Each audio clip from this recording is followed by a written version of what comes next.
La mañanera de Ángel correspondiente al viernes de la semana que hoy termina, como sabe, laboralmente hablando. Viernes 4 de diciembre del año 2020. En 27 días estaremos en el año 2021. A raíz de la lectura ayer de un artículo sobre el carbón, el uso industrial del carbón, particularmente para generar energía eléctrica, en la revista inglesa The Economist, que está circulando a partir de hoy, me puse a pensar en lo que significa para nosotros como sociedad lo viejo. Mientras el mundo está viendo al futuro, dejando o intentando dejar atrás productos como el carbón, entre otras cosas, nosotros, por el contrario, estamos caminando a contrapelo de la historia. Nadie se ha propuesto analizar con la debida seriedad, los científicos sociales, las personas que le entienden a eso de la psicología social, de la forma de ver el mundo de los grandes grupos sociales. Nadie ha intentado, pues, explicarse por qué esa adoración que tenemos hacia lo viejo, a querer regresar a eso que podríamos llamar lo acedo, lo caduco. Y esto, por desgracia, no se da solamente en grupos pequeños, grupos que no han recibido educación formal, que permanecen al margen de la modernidad, la civilización, incluso podríamos decirlo de esta manera, sino en términos generales la sociedad mexicana tiene un cierto rechazo a lo moderno, tiene un rechazo que a veces raya en la obsesión, en el conocimiento nuevo, en el conocimiento moderno, en aquellos cambios que nos impulsan a ver al futuro. Y repito, no es solo el carbón, esa fue la motivación que me llevó a pensar en esto que le estoy comentando con usted. Es tan grave esta inclinación que tenemos a mostrarnos reacios, cerrados, renuentes a abrirnos a lo moderno, que los principales actores que encabezan ese movimiento con sus dichos y sus actos son los políticos mexicanos. Evidentemente hay excepciones de personas que entienden el papel de los grandes cambios tecnológicos, del avance del conocimiento científico, pero la inmensa mayoría de la clase política, de quienes se llaman políticos, asimismo políticos profesionales, rechazan ese salto adelante. Esto evidentemente penetra, marca a otros grupos. Me explico. Si en un determinado momento en el espacio legislativo la mayoría de los integrantes de la Cámara de Diputados y la Cámara de Senadores son personas no solo ignorantes por desconocer muchos de los nuevos avances en la ciencia, sino simplemente porque su formación los ha llevado a ignorar casi todo de todo. ¿Cómo explica usted que un partido seleccione candidatos para diputaciones, para legisladores, mediante una suerte de melate, la tómbola?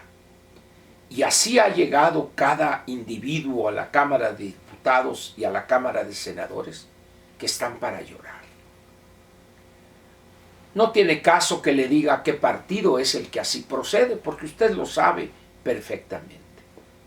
Pero esa visión se transmite, como cuando usted a un estanque avienta una piedra y ve usted círculos que van tres círculos concéntricos hasta que llegan a la orilla de ese estanque.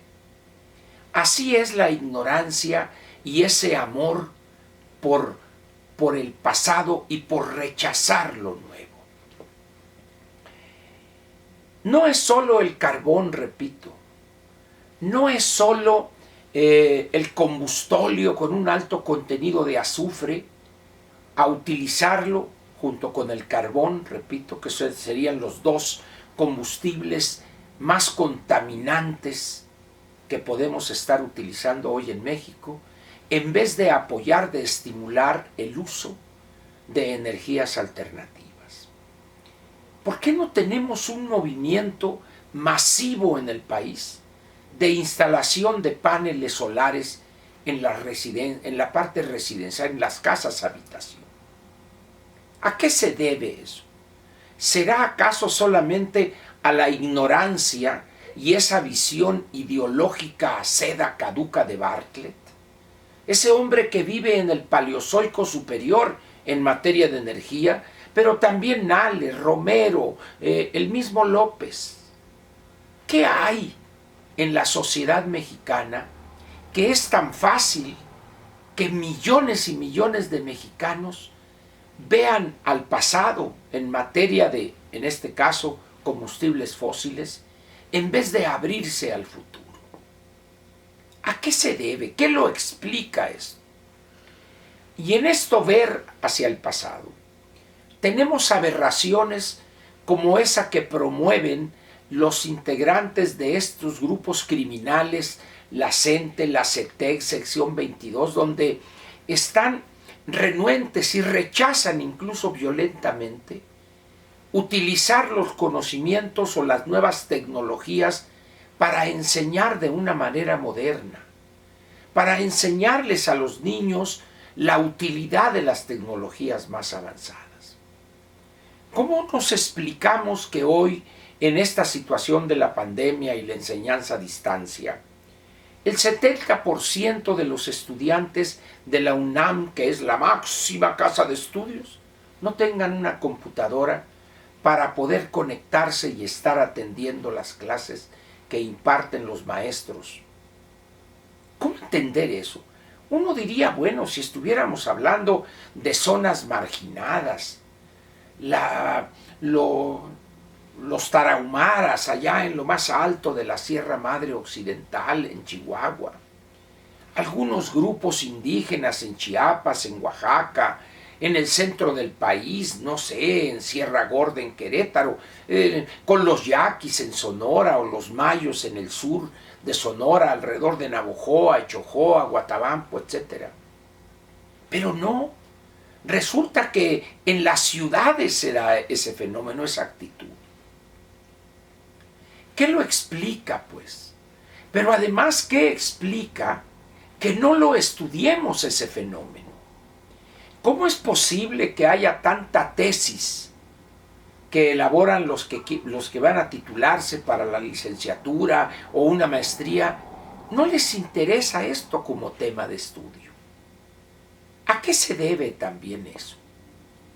Entonces resulta que este país de 125, 126 o 130 millones de habitantes, tenemos una cierta fobia a la tecnología.